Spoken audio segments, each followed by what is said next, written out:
This is the TJ Hoisington Podcast. Unleash your greatness within. And I love the idea, the notion that your words create world. And so your words are creating the world that you're in. And so you get to live that life, the life of your words. Hey there, and welcome to the Unleash Your Greatness Within podcast. In today's success interview, it was my privilege to interview Gary John Bishop. You already know. My passion and my mission to help you unleash your greatness within. My heart goes out to the underdogs that's on their way. If you think you can go from good to great, okay, let's motivate. GreatnessWithin.com. TJ Hoisington. GreatnessWithin.com. You see, Gary wrote this book, Grow Up, Becoming the Parent Your Kids Deserve. And when I read that title and the subtitle, it caught my attention. Of course, this is something I truly value, becoming the best parent I can be, raising the best kids I can raise, possibly, hopefully. I think we're on the right track. I tell you what, Gary points out a number of life truths that are critical about becoming all that you're capable of becoming and becoming whole yourself so that you can offer that to someone else. This book is powerful. Now, if you're watching this on YouTube, hey, I invite you to subscribe and make sure you click that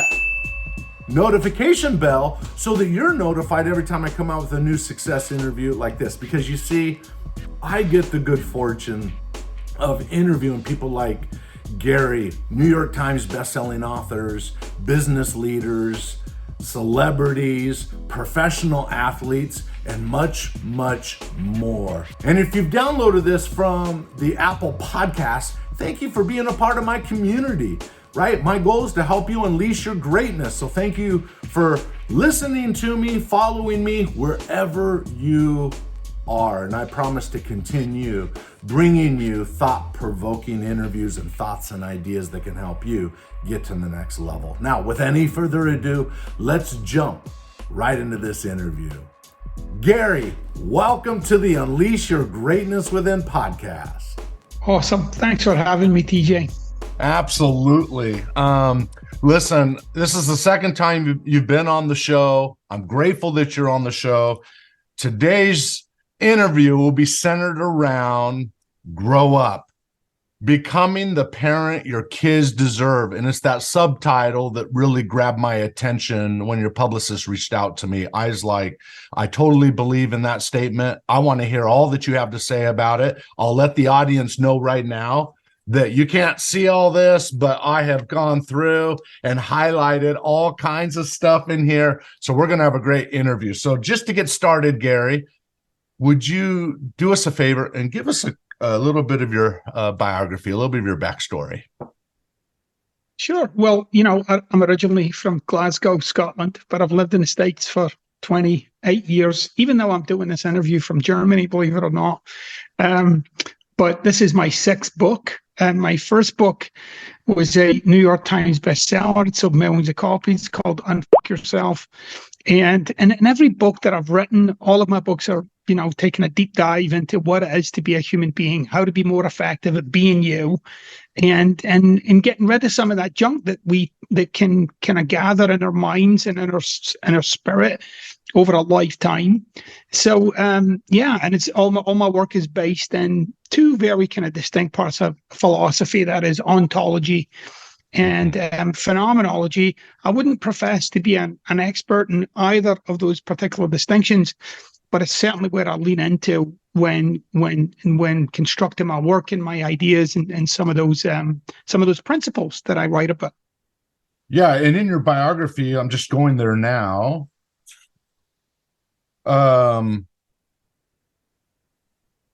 You kind of have correct me if I'm wrong, the term. Okay, here it is. Your approach is an urban philosophy. Right. So right. You do have a special way of capturing the essence of what it means to be a human being, of true principles wrapped up in your own style, which is a unique style, which I love, by the way. Yeah. I think, I love philosophy my problem with philosophy is that it's kind of a little too interested in itself. It's kind of like, it's philosophy kind of eats itself. It's people who indulge in philosophy. It's just all about philosophical concepts and theories. Whereas, it's interesting enough, but for me, I look to philosophy for answers. I look to philosophy for real insights. And when I find those, I want to present them to people in a way that they can access it, that they can open a door and get into it themselves. Right. And to be honest, there's just there's no use in like I said, like showing off how philosophically astute you are if nobody else is getting the benefit out of it. So that's always my game. My game is always present people with these ideas, these notions, in a way that resonate with them. They're like, oh yeah, that makes sense to me. But not only resonate, they can use it, and that's critical. I mean, philosophy for your everyday person. I love it. And you're all about change. I feel like I'm all about change. I don't want to just be on stage telling great stories. I want it to move people to do something different. And it sounds like that's also your style too. But let's jump into the book. I mean, holy cow, this is Grow Up. How to be like becoming the parent your kids deserve. What does that mean? Yeah. One of the things, look, I spend a lot of my time pondering. I really do. I spend a lot of time and thinking about life and people and situations. And there's been this kind of growing conversation in society for about the last 5 years, maybe 10, but it's getting louder and louder in social media. People talking about breaking a generational chain. And every time I hear it, I just think of the arrogance of that statement. And it always struck me as a very arrogant statement, like, this is the first generation ever to try that, right? Yeah. And the reality is, every single generation has tried to break the chain. Okay, there has been no generation that hasn't tried that, right? No one's out to perpetuate what happened 20 years ago. Everybody's trying to get better. And so your parents did it, your grandparents did it, your great-grandparents did it, your great-great-grandparents did it. Every one of them made an effort to break a generational chain. And each one of them, in their own way, failed, right? And it will, just like this generation will, it'll fail. And the reason it'll fail is because there's only two ways that we raise our children. You're going to do one or the other of these. You're either going to raise them the way you were raised, and you'll try and replicate some of those items from your past, or you're going to do the opposite. You're going to experience what you experienced, and you're going to say, I'm not doing that. I'm going to do this instead. Now, the reality is both of those are past-based phenomena. So that means they're both based in the past. And that's what your children will do. Your children will use a past-based methodology, if you like, of raising your grandchildren, and so on all the way through. And it flips from generation to generation. That's why it keeps perpetuating. We keep persisting in the same kind of outcomes, if you like. So I was really to write a book that dived right into that actually took that particular bull by the horns and said, look, if you want to actually engage in a conversation for breaking a generational chain, one of the first things you'll have to realize and come to terms with is you're going to perpetuate it. And that's kind of like those words, but that is the point of the early part of that book, is to say, look, you're going to follow the exact same path. Does that mean we shouldn't look to the past and say this was done maybe wrong, or it could have been done better, and then through learning been enlightened in such a way that I now coach my children to maybe take a different path, or at least consider the downside of going down that path? I mean, that's appropriate, isn't it? Well, here's what I want people to get. You can choose a path, and you should choose a path, okay, the way you're going to raise your children. But here's what you'll need to realize. They're not going to take out of that path what you think they might. Fair. So the first thing you have to realize is that, your children are going to do what you did. So they're going to see the way, they're going to witness the way that you raised you raised them, just like you did with your own parents. And again, I go through this in the book. I actually talk about some of those phases where I say, there's a point in every child's life where they start to criticize the job their parents are doing, right? Or rather critique the job their parents are doing. And they start to form like all the things that they would do better. Like, I would do this different. That's already happening by about 12. Yeah, that's right? 11, wave. That's 12, wave. 13, about that age. That's wave number 2. You have wave number 1, wave number 2, number 2. Yeah, and right. They start and so, the words you use in the book. Okay, sorry. Yeah. No, go ahead. Well, no. The word you use in the book is cynicism. They get to 12 years old or so, and they look at hypocrisy. They look at every chink in the armor. They focus on it. Oh man. And then there's wave 3, of course, as well. Anyway. Well, if you follow the book, right, if the first thing I think people need to get is, you don't necessarily have to have children to read this book, because absolutely. It really is about your own childhood, and perhaps looking at that in such a way that it might change the way that you see your own parents or your grandparents. Might shift it. In fact, it will if you do the work. Now, but the interesting thing is, to me anyway, there's certain decisions that we all made growing up, right? That we have no real cognitive sense of having made those decisions. We're not keyed into every decision we make in life. So in the book, I talk about trauma, right? For instance, and I say everybody's traumatized. And by that, I mean, trauma isn't necessarily objectively traumatic. Trauma is simply an element, a time in a person's life, their very young life, when something happens that changes the trajectory of that life. Sometimes these moments are very, very subtle. And so in this book, I wanted to get people to start to dive into their own past and see, well, hold on a minute. Where did I start that? For instance, we were talking about the second wave there. When did I start becoming cynical? When did I start casting a cynical eye to those around me to judge what they're doing and what they're not doing? Right. Are my children going through that right now, or have they gone through it? And what was the impact of that on them and on us as a family?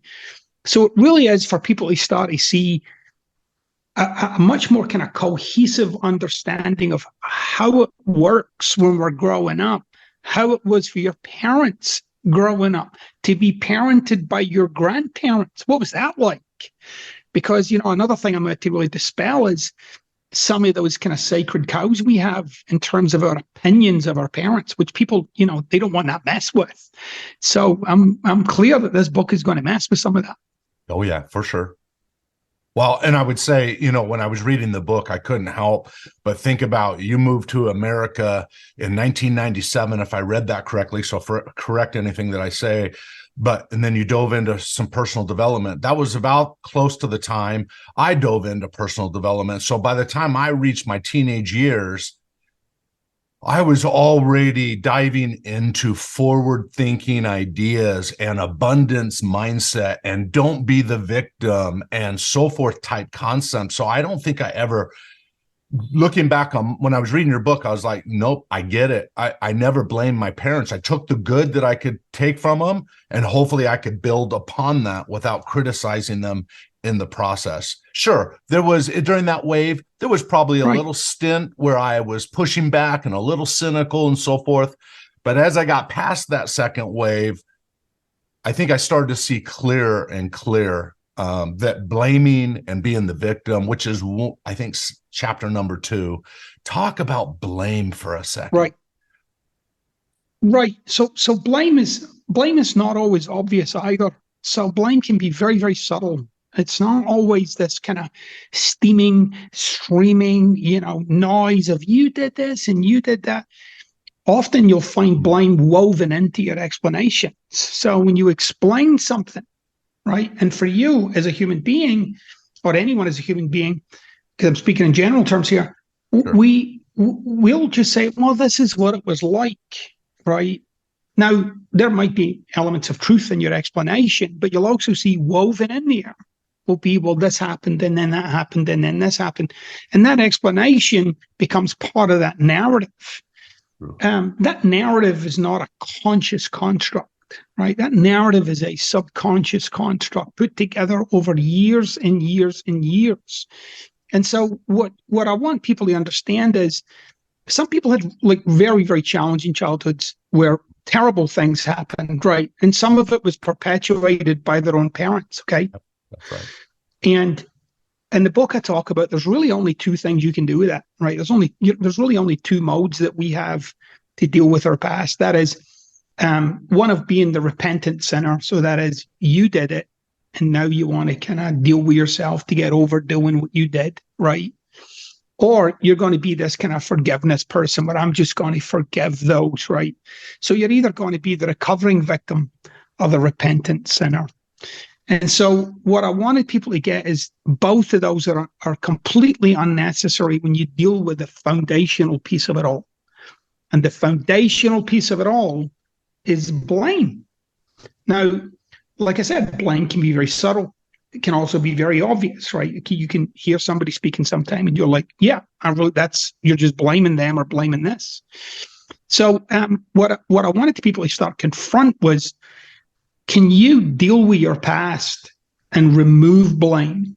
Can you actually look back there and look at the whole thing and don't blame yourself, don't blame anybody, don't blame the timing you were born, don't blame, this thing or that thing. Right. Some people might use it as an explanation, like I said. But see if you can take that out. And here's what you notice. When you remove blame, when you stop talking about those things in terms of who did what, there's really not a lot left to say, right? And so something like forgiveness becomes easy. And as long as blame's in there, you'll never have an easy access to forgiveness. No way. You'll end up with this kind of self-righteousness. Like, I'm better than you, so I forgive you. You like that kind of deal, which isn't really forgiveness, right? Real forgiveness is simply when you get to a point where you're saying, I am no longer willing to punish either myself or that other person. That's what it comes down to. And when you and the easier, like I said, the quickest way to get there is to confront the kind of temptation of blame. True, but that's a huge mindset shift. I mean, we're just surrounded in our world with all kinds of information, data, and so forth that almost massive repeats the idea that it's okay to blame, it's okay to be the victim, right? And I feel like in my own home, I'm making sure with my children, right, we're pushing against that and believing good is all around us, that there's enough pie, if you will, for everybody. And it's about how you look at the world. Yeah. And part of the blame thing is that in the book, good book, you were talking about what were the stories we tell. You say that it's not when we reflect on our past, and we have a feeling associated with it or a belief associated with it, we are not describing what is. We're describing what we came up with a story or a narrative about that instance. Right. Right. So when neuroscience will tell you this, every time you recollect a memory, you only recollect the memory of the last time you remembered it. Right. So if you just think about that for a moment, like, you don't have memories. You have memories of memories of memories of memories of memories of memories of memories of memories, all the way back to the incident. The problem with all of that is whatever you might have a memory about, something you can't get past about from your past, right? The thing you really need to start understanding is, for you, that's the truth, right? Yeah, that's the truth. That's right. Right. But the for you part is very challenging, because people are firmly trying to establish that as the truth. Right. Now, there are clearly, for people's lives, right? I don't want us to sound like, like we're being kind of flippant with some of the things that people had to deal with in their life. But at the same time, you have to realize, no matter the incident, no matter how, or incidents or things that happened in your childhood, those things are not, when you talk about those things, you do not talk about the thing that happened. You talk about your experience of the thing that happened, right? Which lingers, by the way, right? That's what lingers, right? Not the thing that happened, but your experience of the thing that happened. And so I say to people, well, what if you could question what you left yourself with about that? Yeah. Now, that question, what if you could question what you left yourself with? That's the confronting one, because people don't feel like they left themselves with anything. They felt as if that time or that situation or that incident is what left them with it. When the truth of it is, what you've done over time in the confines of your own mind, the way you describe that, that's your narrative, or that's your story here, a very popular word to use in our industry, your story. Yeah. It's not to diminish it. It's to let you see that what you've got is a version of events. And so in this book, I'd take you in and I say, let's question it. Yep. Let's question the story. And that can be very confronting for people, because they've built a life around being victorious over it. And so this is why I called it Grow Up. I called the book Grow Up because how can you expect to be the parent that you want to be, or rather the parent that your children deserve, while you're still trying to navigate your way through whatever incompletions you might have from your own childhood? And so we take this kind of multi-generational look through the eyes of what it's like to be your child, what it's like to be you, and what it was like to be your parents. And in that is when you start to see like the thread that goes through. And so if you're really interested in breaking some of that multi-generational stuff up, it's that thread that you need to get your eyes on, rather than all this yo-yoing back and forth between what the last one did, and on and on and on into the future.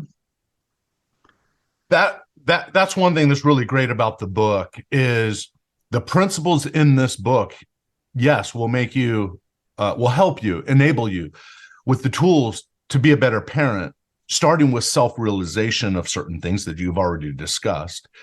But listen, a leader in a company should be reading this book, an adult, a manager, a supervisor, a church leader. I'm just saying it's not just about parenting. It's about becoming, as you say toward the end of the book, becoming a whole person. You use it, I'm jumping ahead here, but you say at the end of the book, if you're driving on a bridge that's partly broken, you would stop, make sure you fix the bridge properly before you go over it. And I think that's sort of the first half, well, the whole book, but definitely the first half of the book is all about figuring some of that stuff out, which is very bold. It's very intrusive, but in I think in your style, a gentle way to make you look at your past in a new perspective. Yeah. I mean, I think one of the things that a lot of people think, they just kind of flippantly look at their past and say, hey, it made me the person I am today, right? Well, what a bumper sticker, right? Just what a way to get yourself off the hook for something, right? Right. Yeah, and I say, yeah, but what about that? Like, what about all of that, right? Like, what still grinds your gears? Like, what still eats away at you? What are the things that you get challenged by in life right now? And when you get into it, you can draw a straight line from that thing you're wrestling with today in your childhood. You can draw a straight line, like, let's go back and let's see what that's like, because we get stuck in these repetitive ways of being and ways of acting. And so being a parent, this is why I said it's the most challenging thing you'll ever face, because what it does is it throws up all of those things, right? So again, not even all the negative things. You could have had a great childhood. Yeah, that becomes the standard that you must now bear. So now you've got to try and replicate that for your own children. That becomes a burden too, right? That becomes a pressure, like, oh, my mom and dad did such a great job. Because in the background of all parents, if you get right underneath all the dirt, they all want the same thing. And that is, they don't want to screw this up. Yeah, they want this to turn out. They want their children to turn out. And that's another thing in the book that I wanted people to know. All parents want that. And not all parents go about it the right way. And not all parents, some parents really screw that up.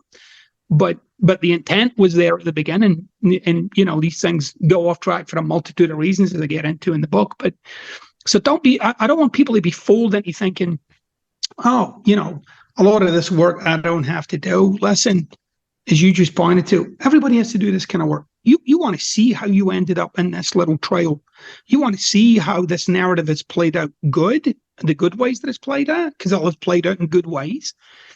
But you also want to look at the other ways where it's holding you down and it's kind of gotten your way and specifically in this book, how is it influencing your relationship with your own children or your parents, even to this day? So yeah, it's an interesting subject to get into, but it's not one without confronting. Well, I mean, you weaved throughout the entire book has a lot to do with that narrative. And I had a quote whenever I really like something that you say, I highlight it and then I put double check marks next to it. And one of those double check marks was this, and it was about truth on page 50. For what it's worth, this is what you say. For what it's worth, I completely question the legitimacy that what you've been telling yourself is, you put in quotations, what you've been telling yourself is true about your past. I question your truth. That's because anyone's truth is malleable, even yours. And here's the reality. If you're operating, well, you tell me if you agree with this or haven't a thought about it. If whatever your truth is, based on a series of life experiences and so forth, you've adopted a certain narrative, story, whatever that truth is going to govern your behavior. Yeah. What I've tried to do, Gary, is make sure that if that's your truth, that understand that results take time to measure. So maybe the truth is working in the moment to satisfy a need or a passion or something, but will it serve you long-term? And as I got deeper into the book, the focus is the long term, right? I mean, let's make these changes. Well, of course. So that, I mean, yeah. I mean, you can't. I mean, look, if you think about the way we all are as adults, okay, so the way we all are, you weren't born the way you are, okay? You've become this way. Yes. For over years, for a multitude of different reasons, right? But if you try on the idea that who you've become, you've only become that person as a compensation for certain experiences of your childhood. So all of it, I really mean like all of it is a compensation, right? So that doesn't mean it's all bad, right? It doesn't mean it's all terrible, because some of it is powerful and useful, right? And so we have certain, as I would call it, default ways of being that are very powerful, right? And we all have our own, and we have like a handful of them, and we turn to them in our lives to make our lives work. Some people are very charismatic. Some people are very competitive. Some people are very hardworking. Some people are very compassionate. But you weren't born that way. You were born, you could be that way, but you could be lots of different ways when you're little. You have a freedom to be when you're 2 and 3 that you don't have that freedom when you're 28. You're not free to be at 28. You're only free to be who you've become. Who you've become as a human being is as a product of that story, that narrative that was built up over those early couple of decades of your life. Because if you think about it, you're born, you come into this world, this chaotic, crazy world, and everything's new and it's coming at you. Yeah, you better find yourself some markers to make sense of this so that you're prepared for the future. Those markers, that's your story. That's what you've bound your life to. And you'll bind your parenting to it also. And so this book is really about, so that you get to see that for sure, but then you can maybe start to get to see, oh my gosh, my children are right in the middle of this right now. And oh my gosh, my parents went through this. But for a lot of people, what I want to get is, I promise you, when you read this book, your parents will make more sense to you. You'll be like, oh, well, now, duh, right? And again, good, bad, and indifferent parents. So, yeah, that multi-generational approach, though, is so critical, so that you can start to see how the threads work and how they're passed on from generation to generation. Let's talk about language. You talk about having a whole chapter on having a fresh perspective. And in that chapter, you talk about language we use. You say on page 69, talking about yourself, and you, in the book, you're reflecting on yourself. You said, I had to get out of the addiction of seeing the world through my eyes, my situation, my pain, my story, and the life I thought I should have had. Right. So I'll kind of give you like a really kind of brief synopsis of kind of what we do, right? So the first 20 years of your life is about understanding what you're dealing with, right? The next 10 to 15 years is the strategy you've come up with to deal with what you found out in the first 20, right? Yep. Then you hit like 35, 37, 40, and you think, what the, right? You're like, how did I end up here? This is not how. So some people would call that the midlife crisis. I call that time in a person's life the bankruptcy of self. So when you realize that you've become is not gonna get it done. And it's shocking for many people. It's a surprising and shocking event in one's life. So in this book, I talked about, there was definitely a time in my life when I realized, like, oh my gosh, like, it was the first time in my life I'd ever seen the character that I'd become. I'd never seen the character, Sometimes I'll tell people, go onto social media and watch the way you interact and watch what bothers you and what excites you and what makes you laugh. And then just imagine the kind of person who all of that appeals to. That's the character you've become. You were not born that character. And so those little moments of distance, for me, it's like distance when I can step back and see myself. And, I did talk about that kind of perspective. We talk a lot about perspective in life. Well, that's a person's perspective, or this is my perspective. What I want people to understand is your perspective isn't that. It's not narrow like the way that word sounds. Perspective is like a world you're in. You're in a world of something. And so you engage with life from that world. You use the logic that's appropriate to that world that you're in, right? And so when you can kind of get outside of that world and see you doing that, see yourself doing that, it's a massive eye-opener. It's a transformational time, because then you start to see why maybe you haven't been as fulfilled or happy or satisfied in your life, and maybe why you've been bumping up against some of the things you've been bumping up against in life. Love it. And with those perspectives come the words we use. You talk about that in the book. So I always say words trigger images, which trigger emotion, which then trigger behavior, which ultimately determines the destiny. And I know that's a very narrow, simple way of viewing it. But here's the reality. The words we use predict and perpetuate performance. And you say on page 70, you say, quote, you may notice, you're reflecting on yourself again, you may notice I'm not saying how any of that stuff made me feel. That phrase you will never hear me say anymore.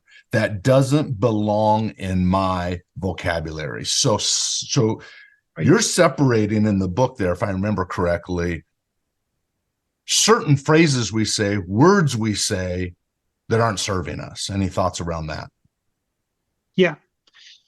So again, it's a very, if you go about your everyday life, you'll hear people say, made me feel, right? So the way they said that made me feel, right? Or every time I see that person, it makes me feel blah, blah, blah. Or every time this thing happens, or that smell, or that sound. In the book, I reference a couple of philosophers who were very much, specialists, if you like, in the whole domain of language and being. And I talked about Heidegger in it. And Heidegger said language is the house of being. Yes. And what did he mean by that? He meant how you speak is how you be. Yeah. Right? There's and neuroscience has backed this up, by the way, all the way up to now. Like, I had a brilliant conversation a few weeks ago with a clinical psychologist about this. And, like I was talking about philosophical ideas from 100, 200, 250 years ago. And that person was breaking down like all the kind of latest insights in neuroscience and in psychology that completely validate, right, what some of these people were saying. But so you speak, and it's how you authentically every day speak is how you be. And so I noticed that for sure that simple phrase made me feel was in fact creating a dynamic between me and whatever I'm saying that thing or this person made me feel. And here's the dynamic. I'm the victim here. I'm being done unto. Now, I'm not saying, I'm not saying people aren't victimized. I'm not saying people aren't the victims of certain things. But there's really no point in voluntarily victimizing yourself, right? Yeah. There's no point in continuing to create these dynamics in your everyday life in language. And you will have to live with the language you use, by the way. There's no point in adding to that, like to creating scenarios in your life where, you're, like I said, you're being done unto. Because that has a cumulative effect on a human being. I have these conversations with my 18-year-old son all the time. Like I'll say, and he's so generous, he's so gracious, he'll let me talk to him in that way. Yeah, totally. But I'll say, like, hey, did you notice like the way you phrased that to me? And he'll be like, oh, no, I didn't. I'll say, all right, well, just take a look at it and tell me what you see. And then he'll be like, oh my gosh, I totally am. Like I'm framing myself content. And one of the things that he noticed, by the way, when he frames it that way, in his mind, he had told himself it makes him more determined, right? Makes him more competitive. And I'm like, yeah, that's right. When you're 18, that's exactly what I'll do. Now imagine what it'll do to you by the time you're 52. Yeah, exactly. And he was like, oh yeah, like it could become a way of life, right? So yeah, the language we use, TJ, is critical. And requires consideration. It requires you to notice these things, just how easily, because we're always framing life. We're always communicating. We're communicating our actions, communicating our speaking. I love the idea, the notion that your words create world. And so your words are creating the world that you're in. And so you get to live that life, the life of your words. Gary, love that. Let me tell you, when I wrote in 2004, If You Think You Can, it was all about these thought processes, or in your terms, these worlds we create that become our reality. Well, hey, let me ask you this, and I'm wondering where you're, because I have a 25-year-old who's married, 2 grandchildren now. I have a 23-year-old married, they're doing great, boys. Then we took a 6-year break. I have a senior daughter who's a senior in high school this year, and I have another daughter after a short break who's in 8th grade right now. I've learned a few things along the way, but one thing I tried to establish when you talk about markers and principles early on in this interview, and maybe you just give me your take on this. And I've never shared this before, Gary, but there are 3 words we do not use. We do not use in the culture of our home. They are considered bad words. I know there's judgment there, but it's because I want to impress a value. Here are the 3 words. We never use the words or phrase, I'm depressed. So the D word is depressed. I feel depressed. Or today I woke up and I kind of feel depressed. We do not loosely throw if you're really depressed, then that's one thing, but you got to keep it in its place, because what people end up doing is they use these words freely and then they wonder why they're more frequently feeling depressed. That's number one. We don't use that word depressed in our home when we try to explain a feeling. Number two, and this might throw some people off, I don't know, because we don't use the word divorce. We don't get mad at our spouse or my wife or my children's wives, right? I taught them ever since they was probably started at 5, 6, 7 years old. This is a word you don't use. When you get upset with them, you don't say, well, maybe our relationship is over. Maybe we should just get a divorce, right? And then you say that for years and never get a divorce. What good does that do? I'm not saying that there's a place to get divorced or not get divorced. There are obviously situations in life where those probably make sense. But if you don't want that to happen, and I've now been going on my 26 years of marriage, one thing is we've never thrown that word around, number one, as a threat or as maybe an innuendo or whatever. And then the last thing is we eliminate the word can't. I can't do it, right? Those are the three words we don't, and it's the whole goal of all that is as a parent, I've seen my goal as a guardrail, not the driver of their lives. Any thoughts around that? Yeah. Yeah, sure. I mean, I think the first thing that I want people to get, and because people will often do this, they'll hear, we live our lives like the language we use describes, right? So we live our lives like the feeling came first and then the language described it. The situation came and the language described it.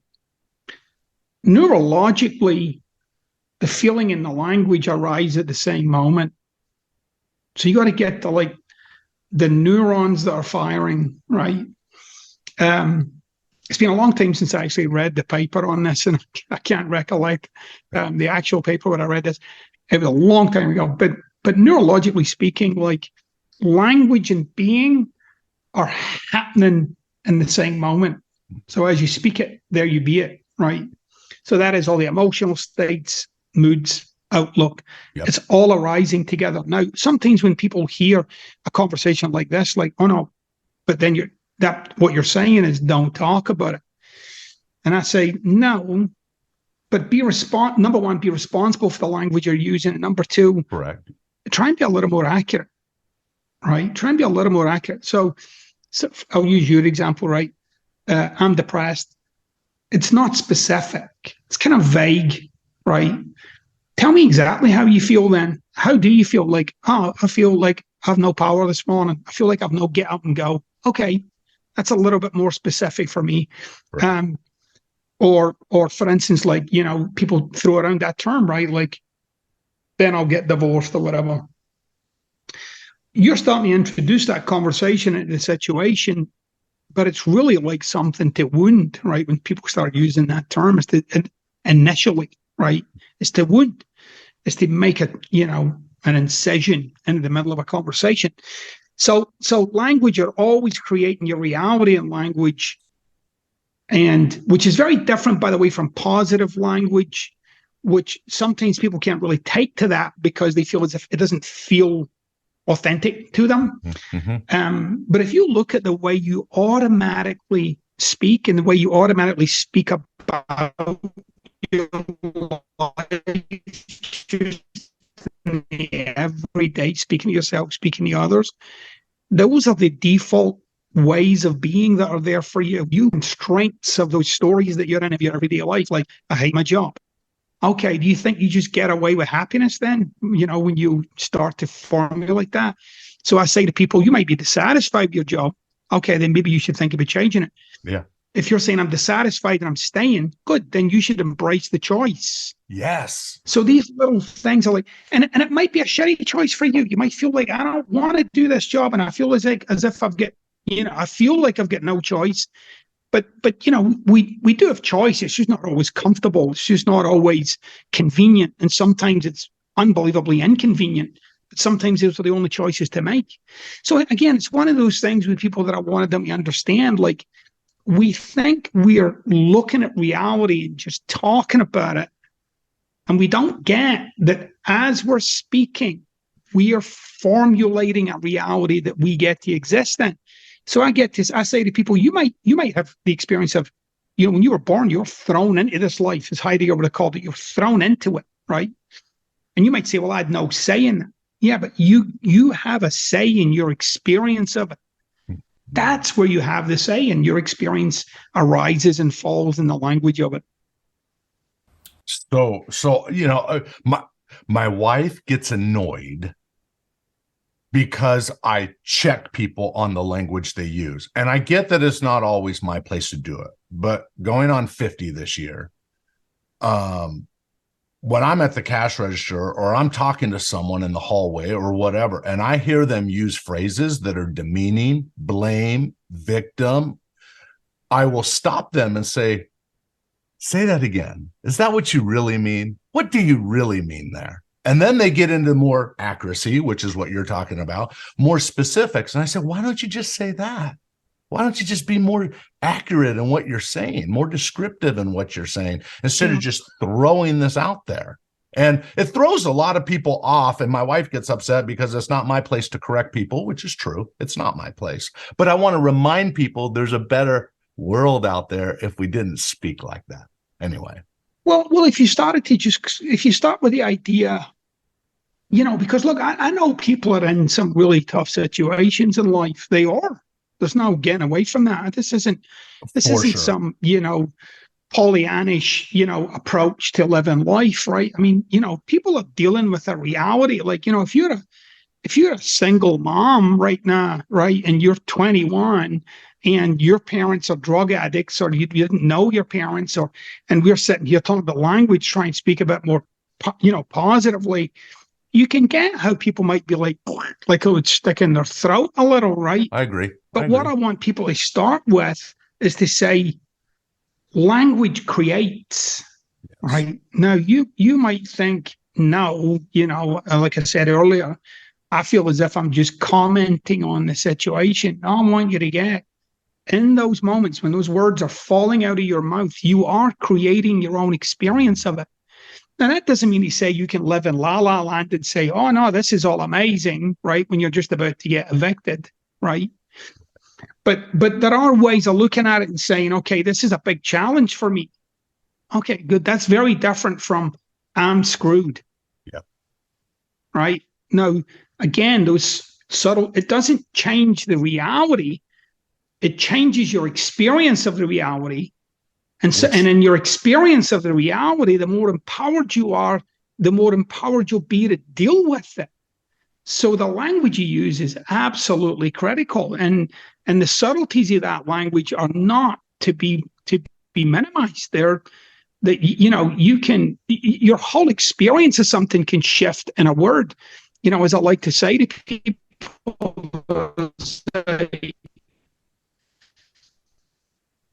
there's a massive difference between fire and firefly, and don't get the two of them mixed up.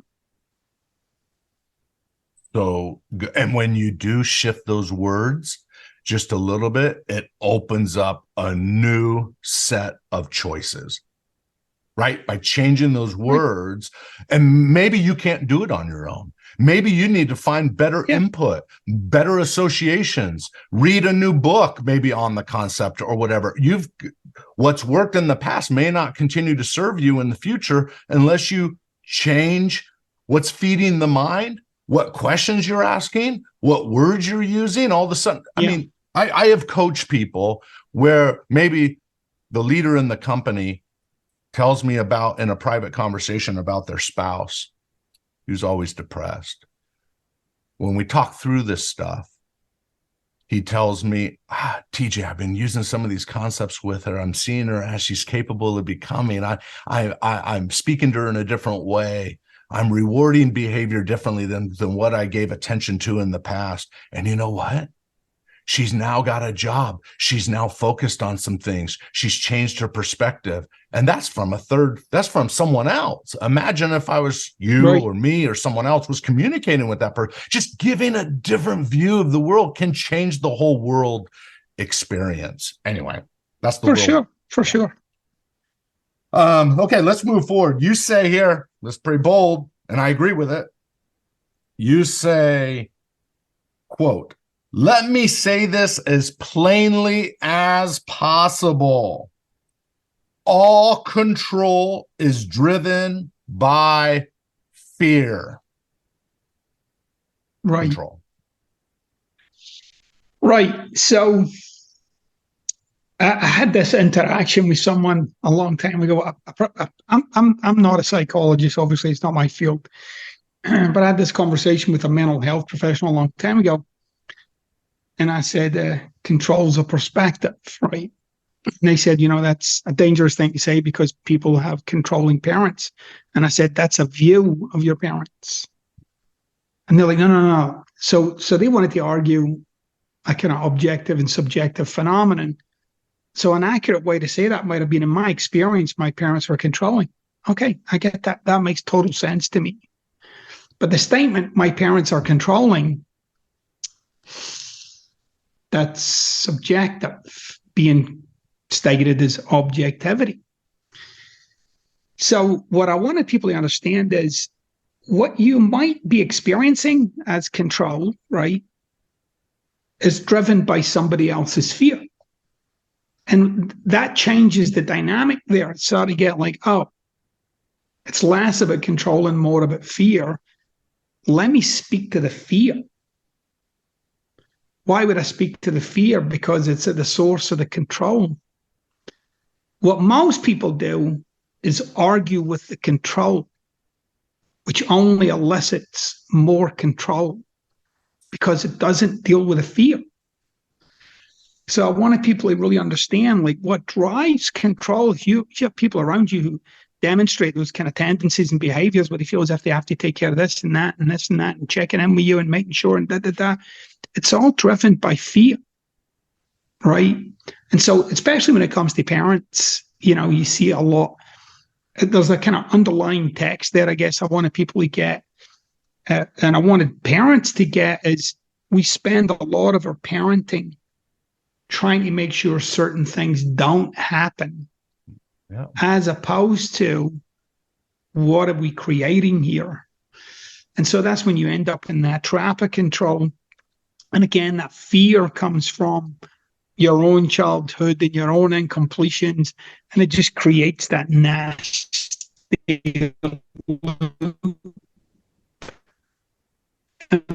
life. So yeah, control is all of it, all control, at the level of the individual, the group, by fear. Well, let me ask you this, Gary.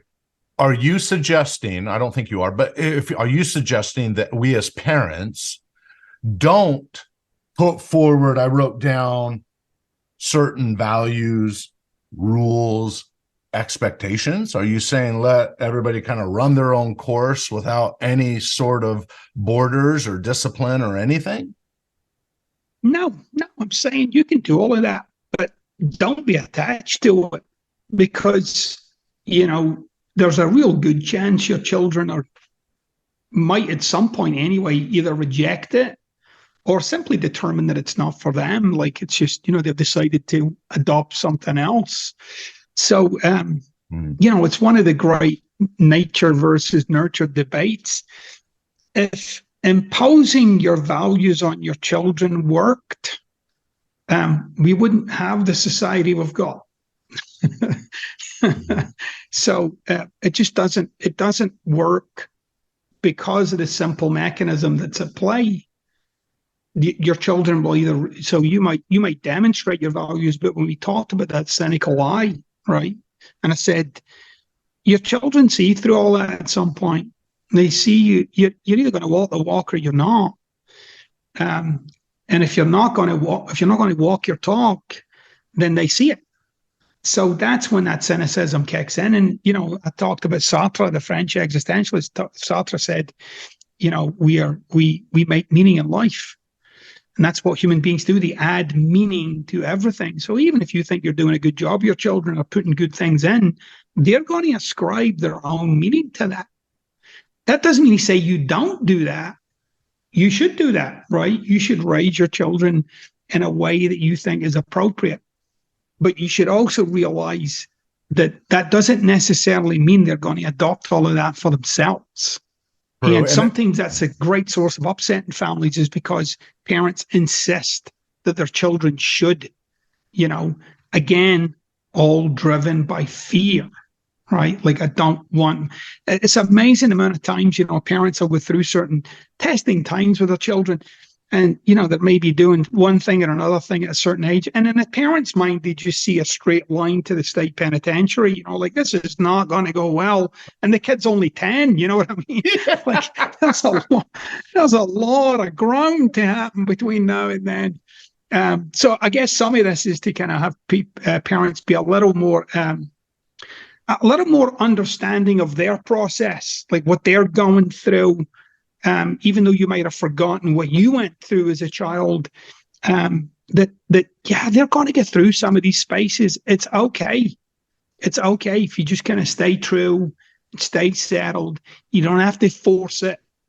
You'll see it'll come. It'll eventually, what'll come out of it will be a child who's empowered, or a young person who's empowered to formulate life on their terms.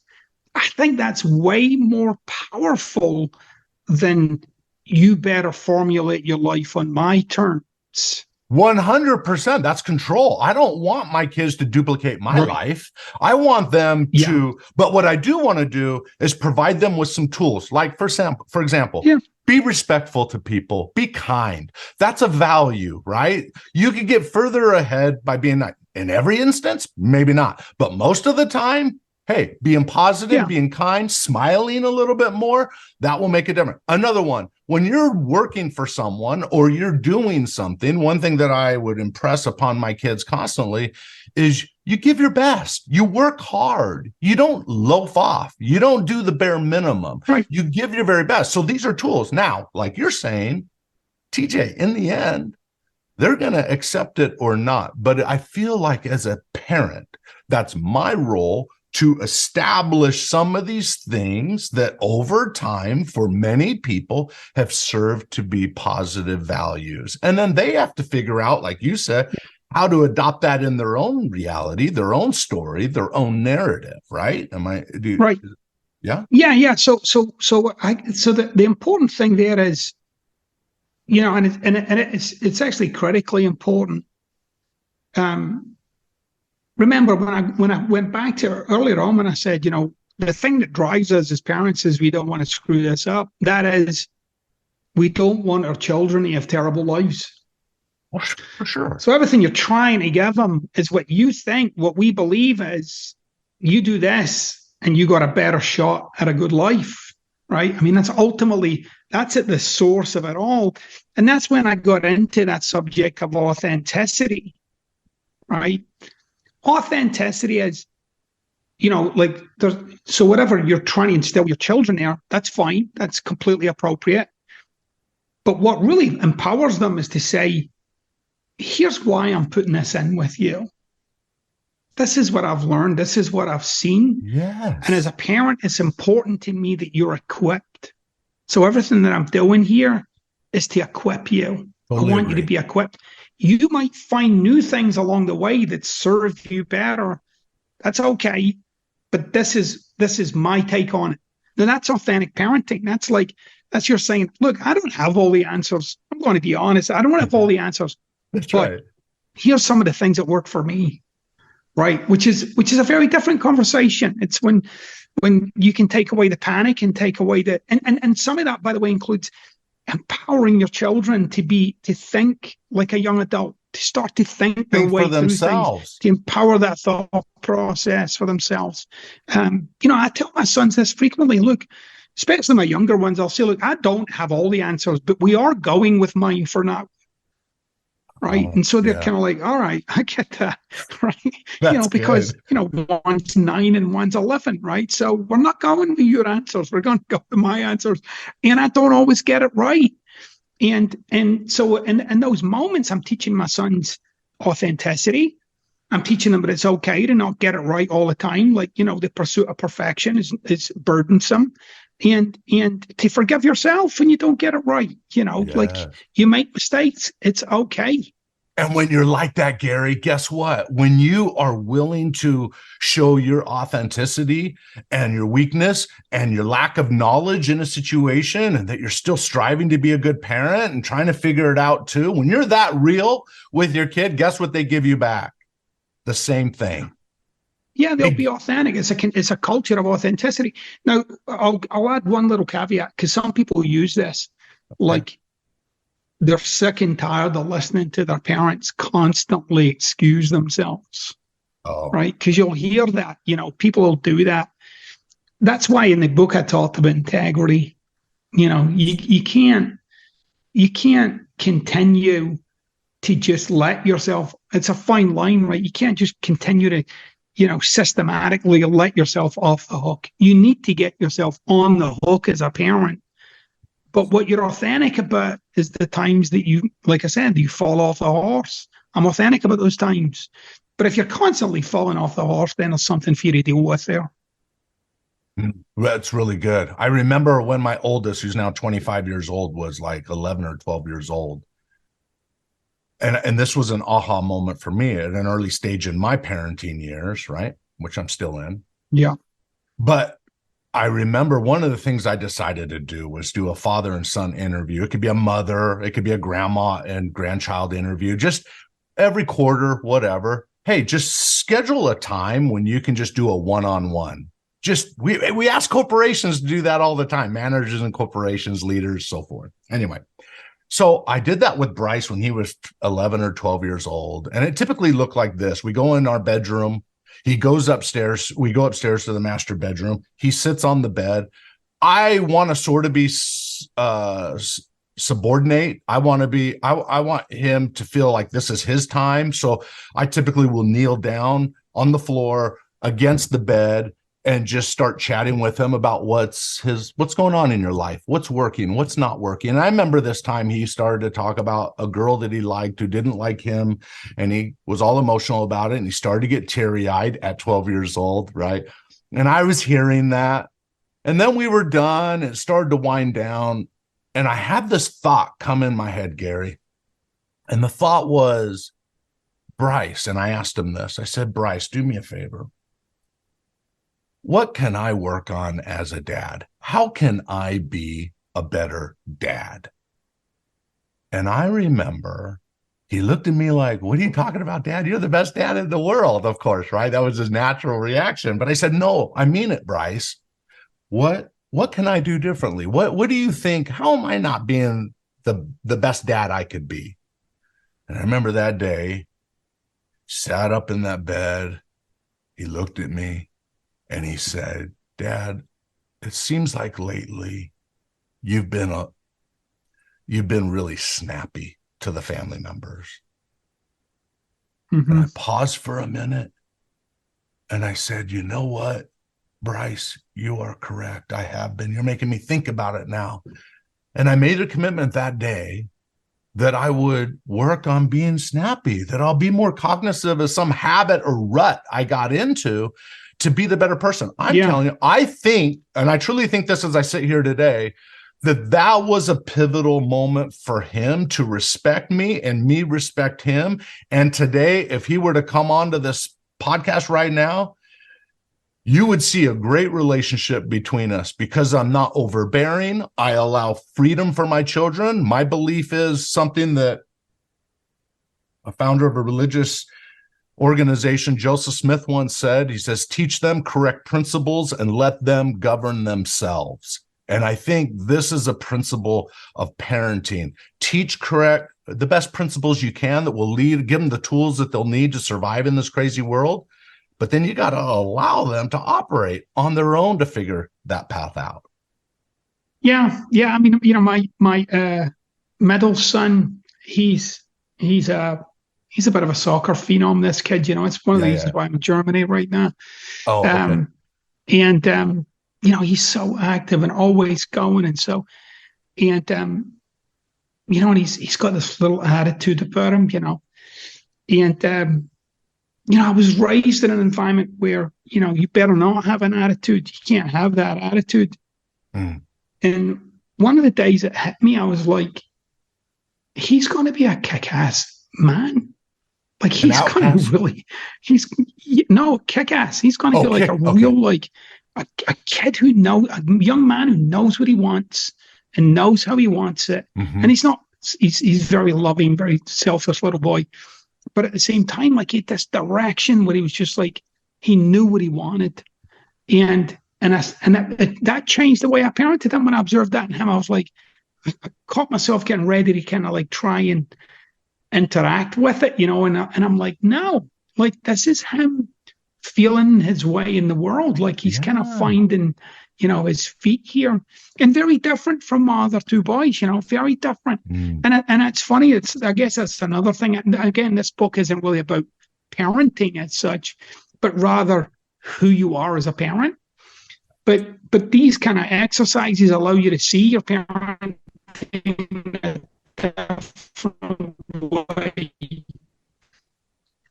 Like I said, I talk about this in the book. Like I don't have a lot of rules in my, but the rules that I do have, they're there. Like we don't mess with them, and even when it's inconvenient for me, right? Yes.